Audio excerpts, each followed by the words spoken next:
सम्राट चौधरी जो अभी बोल रहे हैं तो जैसे लगता है कि एक महीना पहले एनडीए सरकार आई है, ये इससे पहले उप मुख्यमंत्री किशोर कुणाल जी को जवाब देना चाहते हैं। किशोर जी, छोटा सा जवाब मैं डॉक्टर संजय के पास जाऊं। किशोर कुणाल जी, ये सवाल तो है कि जो अमरनाथ जी कह रहे हैं ये मैंने भी देखा है। गांव में नजदीक में प्राइवेट स्कूल, और हालांकि वो छोटे स्कूल की बात कर रहे हैं, मैं तो कह रहा हूँ कई बड़े स्कूल भी खुल गए हैं, और वो स्कूल खुल गए हैं, बच्चे आते हैं, वो बड़े तैयार होके आते हैं बच्चे, और उस बस में बैठते हैं या छोटी गाड़ी आती है उसमें बैठते हैं और चले जाते हैं।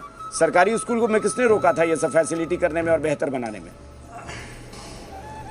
देखिए अभिषेक जी, मैं अमरनाथ जी को सुन रहा था, ये एक दल से बिलोंग करते हैं जिनके पास आज शायद 0 विधायक हैं, कभी 2-3 विधायक हुआ करता था, और चाहते हुए भी कभी एक मिनट मेरी बात सुनिए, मेरी बात अरे मेरी बात सुनिए, मैं शांति से सुन रहा था। नहीं, एक मिनट, जरूरी नहीं है ना कि जिस दल का, आप दल का छोड़िए, एक आम नागरिक खड़े होकर अगर सरकार से सवाल पूछे या समस्या बताए तो थोड़ी नहीं कहेंगे कि आप विधायक हैं क्या पूछ रहे हैं। मैं इसलिए इस बात को उद्धृत कर रहा हूँ क्योंकि ये उस दल को बिलोंग करते हैं जो दल कभी जिम्मेदारी लेने का साहस करती ही नहीं है। जब हमारे साथ ये महागठबंधन के हिस्सा थे उसमें भी इन्होंने सरकार में आने से इनकार किया।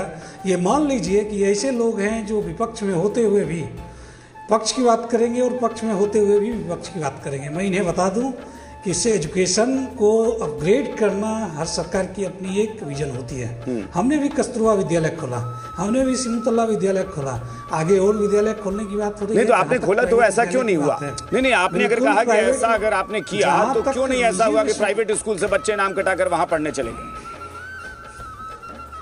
देखिए, प्राइवेट स्कूल से बच्चे जाते हैं। आज सिमुतला की बात करें, महज 60 सीट के लिए 5000 से अधिक, 5 नहीं 30,000 लोग उसमें अप्लाई करते हैं। अप्लाई मैं कह रहा हूँ 50,000 लोग करते हो सिमुतला विद्यालय। लेकिन अगर आज वर्तमान मुख्यमंत्री कह रहे हैं कि बड़े बड़े कॉर्पोरेट और प्राइवेट स्कूल छोड़कर बच्चे आएंगे, तो ऐसी व्यवस्था पहले देने से किसने रोका था?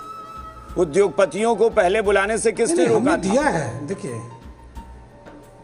देखिए हमने उस तरह की व्यवस्थाएं दी है। आज आप कस्तूरबा विद्यालय की बात कर लें या सिमुतला विद्यालय की बात कर लें, उन विद्यालयों में एडमिशन के लिए लोग आते हैं, लाइन लगाते हैं, कॉम्पिटिटिव एग्जाम देते हैं और फिर एडमिशन लेते हैं। ये कोई नई बात नहीं है। रही बात सम्राट चौधरी जी जो हमारे माननीय मुख्यमंत्री जी हैं उनकी घोषणा का, तो बिल्कुल उनका अधिकार है कि वो अपने विजन को आगे रख सकें और उस विजन का समर्थन भी होना चाहिए, स्वागत भी होना चाहिए। जहां तक प्राइवेट या निजी विद्यालय का मामला है तो ये समांतर व्यवस्था सदियों से चलता आ रहा है। डॉक्टर संजय बताइए, सम्राट चौधरी को आपने भी सुना होगा और मैंने इसीलिए कहा कि वो जिस मंच पर जाते हैं वो अपना विजन बताते हैं। चूंकि आज वीर सावरकर जयंती थी, उस कार्यक्रम में थे, लेकिन वहां भी उन्होंने वो सारे मुद्दे उठाए जो अलग अलग मंचों पर वो बोलते रहे हैं। वो क्राइम की भी बात कर रहे थे, वो करप्शन की बात कर रहे थे, वो शिक्षा की बात कर रहे थे, वो इंडस्ट्रियलाइजेशन की बात कर रहे थे, सारी चीजें बोल रहे थे। ठीक, अगर वो बात कर रहे थे तो मैं मानता हूं कि ठीक है, उनकी